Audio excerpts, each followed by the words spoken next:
আজকে দেখেন এই পার্কের কালীপুর পালকি কফি হাউসের মধ্যে কুত্তা বিলাই কেউ নাই, আমি আর আমার বান্ধবী দুইজন ছাড়া কেউ নাই।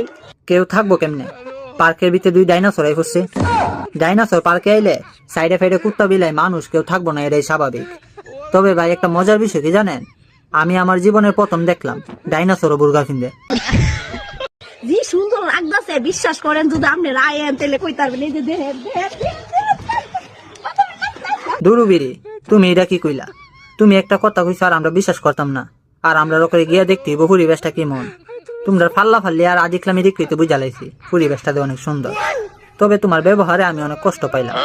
তোমার আমি আদর করে নাম দিছি ডাইনোসর, আর তুমি তোমার রূপ চেঞ্জ করে উট পাখির মতো ফাল্লানি শুরু করছো।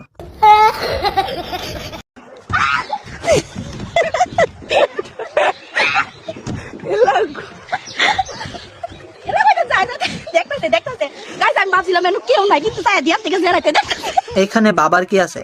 সত্যি প্রথমে কেউই আসিল না, কারণ প্রথমে তোমরা রূপ আসিল ডাইনোসরের মতো। তোমরা এই ভয়ঙ্কর রূপ দীক্ষা সাইডে ফাইডের মানুষ কুত্তা বিলাই সব ঘরের ভিতরে গেছিল গা।